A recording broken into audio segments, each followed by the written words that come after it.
Hi mga Mima! For today's video is mag-iihaw nga ho pala tayo ng pusit. Nilinisin ko nga lang ho pala yan sa mga napapanood ko nga ho ay nilalagyan nilang asin. At dahil nga gaya-gaya ako ay ginaya ko na din.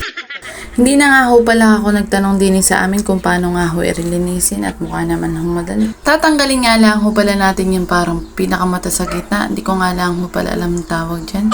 Pagtapos ko nga ho pala linisin yan at kinetkyent ko na nga rin ho pala rin sibuyas, kamatis, pati na nga rin ho pala yung sili. Yan nga ho pala ang magpapabango at magpapalasa sa ating pusit. Naglagay na nga rin ho pala ako ng karagdagang pampalasa ng asin, magic sarap, pati na nga rin ho pala ang paminta. Pagkatapos ko nga ho palang ilagay ang mga karagdagang samay ay nilamas-lamas ko na nga rin ho pala rin mga pampalasa. At ilalagay na nga rin ho pala natin rin sa ating pusit. At wag nga ho pala kayo mag-alala, tari nga ho ang aking kamay ay malinis. At habang nga ho ako'y naglalagay ni Re, ako nga ho'y may naalala. Naikwento ko nga ho pala sa inyo dun sa last upload ko na ako nga ho pala ay laging inasama ng aking kapatid sa dagat. Kapag nga ho kami napuntang dagat, kami nga ho'y nagkakudkud. Ang kudkud ko nga ho palang inatukoy, yung inalaglag mo yung lambat sa laot habang imaandar ang bangka. Ilalaglag ko nga lang ho pala yung lambat hanggang sa makarating na kami sa tabi. Pagkarating nga ho namin ay pinuntahan agad ni kuya si ate para sabihin ready to hila na.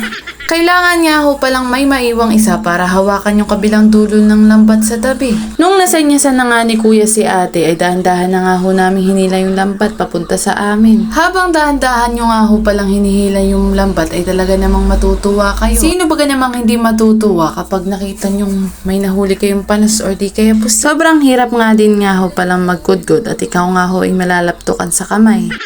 Lalo na nga ho pala kapag ikaw'y malulain at ikaw ay kanda suka-suka na sa lao. Kaya nga ho ako'y mas madalas na nasa tabi at naghahintay lamang ng 2 oras. Worth it naman po ang paghihirap nyo at talaga namang sobrang sarap ng lamang dagat. Kaya nga din nga ho ko nasama. Para nga din nga ho ako'y may baon. Sa sobrang kadaldalan ko nga ho pala, inaahon ko na pala ring pusit at luto. Habang bino-voice over ko nga ho pala ako'y napapasabi na lamang ng wow, ang ganda naman ng view ko dyan. Habang pinapanood ko nga ho palang ring video ko, talaga naman ako'y takam na takam. Pagkatapos ko nga ho palang gayat-gayatin yun, ay niready ko na nga rin ho pala yung sawsaw, pati na rin nga ho yung kanin. At yan nga ho mga Mima at ready na. Kain po tayo. Wow.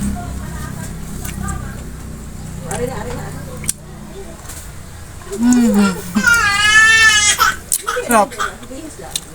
Ay, siya rin ako. Siya rin ako.